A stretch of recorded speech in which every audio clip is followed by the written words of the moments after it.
Hello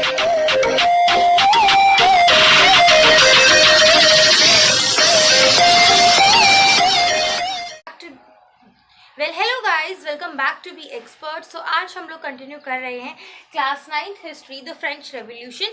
आज इसका last lecture आएगा। इससे पहले मैं 2 लेक्चर्स में अप्रॉक्स आधे से ज़्यादा चैप्टर आपका कवर करा। आज के लेक्चर में हम लोग क्या इस बारे में बात करेंगे? आज के लेक्चर में हम बात करने वाले हैं पोजीशन ऑफ वुमेन। वुमेन की क्या पोजीशन थी ड्यूरिंग फ्रेंच रेवोल्यूशन। देखो, फ्रेंच रेवोल्यूशन जैसे ही स्टार्ट हुआ था तब से ही जो वुमेन थी ना, वो एक्टिव पार्टिसिपेशन करने लग गई थी किस चीज़ में? फ्रेंच रेवोल्यूशन में, ताकि जो उनकी डिमांड्स है वो भी फुलफिल हो सके। अब देखो, जब हमारा फ्रेंच रेवोल्यूशन हुआ था तो उन लोगों ने एक्टिव पार्टिसिपेशन किया ताकि उनकी सारी डिमांड्स पूरी हो सके।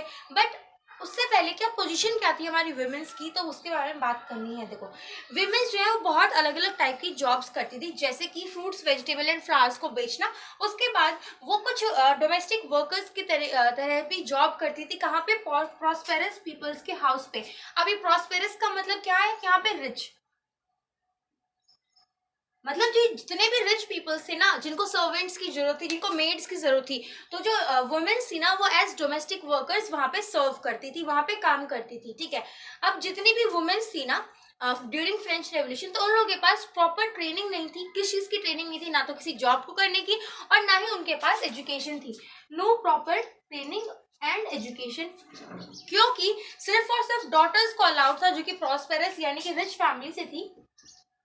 सिर्फ उन्हीं की डॉटर्स को अलाउड था स्कूल में जाना, और वो भी कॉन्वेंट स्कूल, यानी कि वो स्कूल जो कि सिर्फ और सिर्फ लड़कियों वाला हो। ओके। दूसरी चीज, जो वेजेस यानी कि जो हमें सैलरी मिलती थी वुमेन्स को, वो कंपैरेटिवली मेंस के बहुत ज्यादा कम मिलती थी। सो यही कुछ पॉइंट्स थे, यही कुछ रीजन थे कि जो वुमेन्स थी उन्होंने सोचा कि इस फ्रेंच रेवोल्यूशन में हमें बहुत एक्टिवली पार्ट लेना है, ताकि हमारी जितनी भी डिमांड्स है वो फुलफिल की जाए। हम लोगों को मतलब एज थर्ड पर्सन ना माना जाए, हम लोगों को भी एक एक्टिव सिटीजन की कैटेगरी में लेके आया जाए। सो फटाफट से सारी चीज नोट कर लीजिए। उसके बाद हम लोग बात करने वाले हैं कि उनकी क्या क्या डिमांड्स थी, कैसे कैसे उन लोगों ने आगे अपना जो अपनी डिमांड्स को फुलफिल करने के लिए उन्होंने क्या क्या चीज अपनी लाइफ में इन्वॉल्व की थी, कैसे उन लोगों ने फ्रेंच रेवोल्यूशन में पार्ट लिया था। ठीक है। और क्या क्या उनकी आगे डिमांड्स थी। ओके। देखो, अब जो वुमेन्स थी उनको अपनी वॉइस इंक्रीज करनी थी, उनको अपनी कंसर्न, जितनी भी उनकी डिमांड्स थी, उन सबको दूर दूर तक फैलाना। तो उन्होंने क्या किया? They started many political clubs and newspapers. ये मैनी पॉलिटिकल क्लब्स और न्यूज़पेपर स्टार्ट हो गए थे। ठीक है। वुमेन्स के फेवर में अप्रॉक्स 60 वुमेन्स क्लब थे। ठीक है। जिसमें से the most famous is society of revolutionary and Republican women. ये बहुत फेमस हमारा जो है वुमेन क्लब था, जिसकी कुछ डिमांड्स थी, और ये चारों डिमांड्स आपको बाय हार्ट याद होनी चाहिए। सबसे पहली डिमांड उनकी थी, they want the same rights as that of man, यानी कि जितने भी अधिकार मेंस को दिए जाते थे, वो सारे के सारे अधिकार जो है वुमेन्स को भी दिए जाए। दूसरी जो उनकी थी डिमांड थी, वो थी राइट्स टू वोट। मैंने आपको फर्स्ट लेक्चर में बताया था कि जो वुमेन्स थी उनको पैसिव सिटीजन्स में रखा गया था, जिसकी वजह से उन्हें वोट करने का कोई भी राइट नहीं था। ठीक है। जो अब वो चाहती थी कि उन्हें भी राइट टू वोट मिले। जो थर्ड डिमांड थी उनकी, वो चाहती थी कि वो भी एज इलेक्शंस में खड़ी हो और लोग उनको भी इलेक्ट करें फॉर द असेंबली। ओके। जो लास्ट डिमांड थी वो उनकी थी कि वो भी पॉलिटिकल ऑफिसर्स जितने भी होते हैं, यानी कि गवर्नमेंट ऑफिसर्स, पॉलिटिकल ऑफिस में अपना जो है जॉब पक्की कर सके। ठीक है। और उसके इन सारी डिमांड्स के चलते ना बहुत सारे चेंजेस आए थे हमारे द फ्रेंच रेवोल्यूशन के बाद फ्रांस के अंदर। सो एक बार ये सारी की सारी चीजें लिख लीजिए, और ये चारों डिमांड आप हाईलाइट करके लिख लेना, बिकॉज ये बहुत ज्यादा इंपॉर्टेंट है। Society of revolutionary and republican womens की ये जो क्लब था, इसकी ये 4 डिमांड थी जो कि आपको बाय हार्ट याद होनी चाहिए, और ये सोसाइटी का नाम, ये क्लब का नाम भी आपको याद होना चाहिए।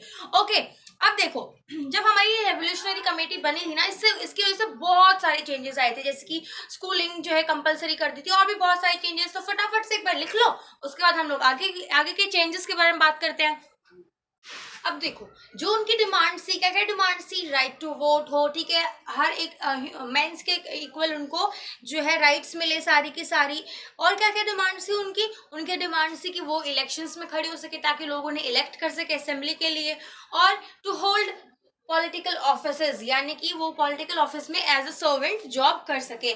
तो जो हमारी रेवोल्यूशनरी कमेटी थी, याद है, इसने हमारा कॉन्स्टिट्यूशन बनाया था, तो उसके उन्होंने ना कुछ लॉज जो है इंड्यूस कर दिए थे, ताकि हमारी जो वुमेन्स है उनके फेवर में सो वो क्या लॉज थे, उन्होंने सबसे पहले स्टार्ट किया स्टेट स्कूलिंग। स्टेट स्कूलिंग से क्या मतलब है कि गवर्नमेंट स्कूल होंगे जिसमें एजुकेशन जो है वो कंपलसरी होगी हर एक गर्ल के लिए, मतलब each and every girl have to be educated. और दूसरा लॉ आया था हमारा मैरिज को लेके। सो मैरिज को लेके क्या था कि सबसे पहले ना फ्रांस में मैरिज जो थी वो रजिस्टर्ड नहीं होती थी, जैसे अभी हम लोग जाते हैं ना कोर्ट में, उसके बाद मैरिज रजिस्ट्रेशन होता है, तो वैसे ही जो फ्रांस है उसमें भी ना मैरिज रजिस्ट्रेशन कंपलसरी कर दी गई थी। और दूसरा कि no one can force a girl to marry, यानी कि लड़की को कोई भी फोर्स नहीं कर सकता कि आपको इस इंसान से शादी करनी है, ठीक है। ये सारा काम चल रहा था, तो उस टाइम पे हमारा रेन ऑफ टेरर आ गया था। रेन ऑफ टेरर आ गया था, मैंने आपको बताया था कोई भी उसके खिलाफ होता था, जो हमारे रूलर थे उनके खिलाफ होता था, तो उसे उनका सर कटवा दिया जाता था। सो वो था हमारा रेन ऑफ टेरर। अब देखो उस रेन ऑफ टेरर के टाइम पे क्या इम्पैक्ट पड़ा था हमारी वुमेन्स के ऊपर, तो जितने भी पॉलिटिकल क्लब थे, वुमेन्स क्लब थे, वो सब बंद हो गए थे, ठीक है। जितनी भी पॉलिटिकल ऑर्गेनाइजेशन थी उन सबको बैन कर दिया गया था, यानी कि सारी की सारी पॉलिटिकल ऑर्गेनाइजेशन को बैन कर दिया, ठीक है। इस टाइम पे हमारी एक फेमस पॉलिटिकल एक्टिविस्ट थी जिनका नाम था ओलंपी डे गोयस। आपको ये नाम हमेशा याद रखना है, ये बहुत ज्यादा इंपॉर्टेंट नाम है आपके वन वर्ड्स के लिए भी, ठीक है। तो जो हमारी ओलंपी डी गोयस थी ना, उनकी कुछ वो हमारी हमारी क्या थी, पॉलिटिकल एक्टिविस्ट थी, उनकी कुछ डिमांड्स थी, ठीक है। वो क्या कर रही थी, वो एक्चुअली में हमारे कॉन्स्टिट्यूशन के अगेंस्ट प्रोटेस्ट कर रही थी। और जो मेन चीज जिसके ऊपर उनका पूरा फोकस था वो ये था कि जो हमारी declaration of rights of man and citizen है ना, उसको चेंज करके declaration of rights of women and citizen कर दिया जाए। मतलब कि देखो हमारे कॉन्स्टिट्यूशन में पहले वुमेन्स को कम से कम स्पेस दिया गया था, तो वो चाहती थी कि जो ये मैन वाला वर्ड है ना, इसे चेंज करके हम लोग वुमेन कर दें, ताकि वुमेन्स को भी इक्वल अमाउंट में राइट्स मिल सके, वो भी अपनी जो फीलिंग्स हैं उनको एक्सप्रेस कर सके, ठीक है। उनके लिए भी जो वेजेस है यानी कि जितनी भी तनख्वाह होती है वो फिक्स हो सके, ठीक है। ये सारी चीज उनकी डिमांड थी। बट अब ये सारे चेंजेस तो आ गए थे, ठीक है। हमारा जो कॉन्स्टिट्यूशन है उसमें चेंजेस भी आ गए थे, declaration of right of women and citizen बन गया था हमारा, चेंज होके मेंस की जगह वुमेन्स आ गया था।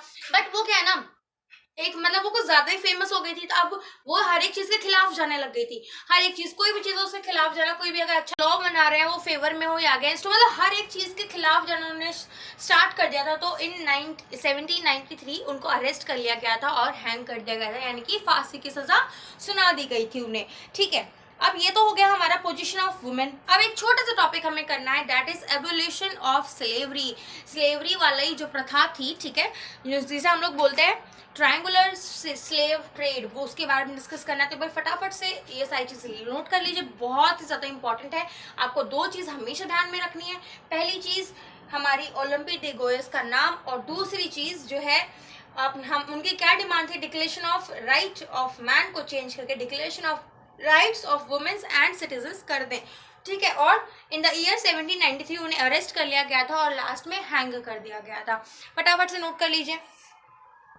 सो देखो लास्ट मेन टॉपिक जो है वो है हमारा एवोल्यूशन ऑफ स्लेवरी, यानी कि जो स्लेवरी वाली प्रथा थी उसका खत्म होना। जो ये हमारी प्रथा चल रही थी, जो ट्रेड हो रहा था, इसके दो मेन नाम है, आपको याद रखना है। सबसे पहला ट्रायंगुलर स्लेव ट्रेड और दूसरा आएगा हमारा ट्रांस अटलांटिक ट्रायंगुलर ट्रेड, ठीक है। ये दोनों नाम आपको बहुत अच्छे से याद रखने हैं। अब आप सोच रहे हो कि मैम इसमें ना दो जगह पे ट्रायंगुलर वर्ड आया है, इसका मतलब क्या है। सो देखो इसमें ना बेसिकली हमारी 3 कंट्रीज इन्वॉल्व थी इस ट्रेड में। देखो फ्रांस के लोगों को ना रॉ मटेरियल चाहिए था, अब उनके यहाँ की जमीन जो इतनी फर्टाइल नहीं थी कि उनको वहां पे अच्छा खासा टबाको मिल सके, बहुत सारे ऐसी जितनी भी फसलें थी वो वहां पे नहीं होती थी अच्छे से, अब वो होती थी अटलांटिक में। अब फ्रांस वाले चाहते नहीं थे अपने देश को छोड़ के जाना, तो उन्होंने क्या किया, उन्होंने गुड सप्लाई किए थे हमारे बॉर्डर्स पे, जो है उसके बाद यहाँ से लोगों ने स्लेव्स खरीदे, स्लेव्स खरीदने के बाद उन्हें अटलांटिक भेजा और अटलांटिक से वहां से फिर उनकी जो है प्रोडक्शन शुरू हुई, ठीक। जैसे ही स्लेवरी इंक्रीज हुई, ठीक है, लेबर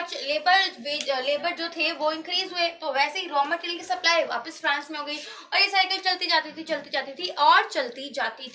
ठीक है। और फाइनली मतलब जो ये स्लेव खरीद लिए ना, वो फिर दोबारा कभी अपने घर के पास वापस नहीं जा सकते थे, ठीक है। फिर जो हमारी नेशनल असेंबली थी फ्रांस की, उसमें एक कन्वेंशन आया था 1794 का, उसमें जो हमारी स्लेवरी है वो खत्म हो गई थी। ठीक है। बट अब हमारे जो है नेपोलियन बोनापार्ट जी तो थे, उन्होंने ना स्लेवरी को दोबारा से री इंट्रोड्यूस करा दिया था, ठीक है। और उनके जो स्लेव थे वो कौन थे, अफ्रीका के थे, नेगोज, ये कुछ वहाँ की ट्राइब्स होती है नेगोज करके, तो उनको जो है स्लेव बनाना शुरू कर दिया था उन लोगों ने। बट फिर फाइनली 1848 में जो फ्रांस से थी, जो फ्रांस कॉलोनी थी, वहां से जो स्लेवरी पूरी तरह से एबोलिश हो गई थी, पूरी तरह से चली गई थी, ठीक है। अब देखो हमें ना कुछ इंपॉर्टेंट चीजें ध्यान में रखनी है कि जैसे ही जो हमारा ये फ्रांस रेवोल्यूशन आया था, मैं आपको ऑलरेडी सारी चीज करा चुकी हूँ, बट एक बार फिर से बता देती हूँ आपको। देखो जैसे ही हमारा जो फ्रांस है, ठीक है, उसके अंदर जितने भी चेंजेस आए थे फ्रेंच रेवोल्यूशन के टाइम पे, तो उसमें से जो मेन इंपॉर्टेंट चेंज था, जो चेंजेस आए थे उनकी लाइफ में कुछ इंपॉर्टेंट अच्छी अच्छी चीजें हुई थी, उसमें से जो सबसे पहली चीज थी वो थी जो है उनको सेंसरशिप मिल गई थी। जितने भी सिटीजन थे उनको सेंसरशिप मिल गई थी, उनको राइट टू स्पीच मिल गया था, उनकी कंट्री में जो है इलेक्शंस होने लग गए थे, तो बहुत सारे अच्छे चेंजेस आए थे।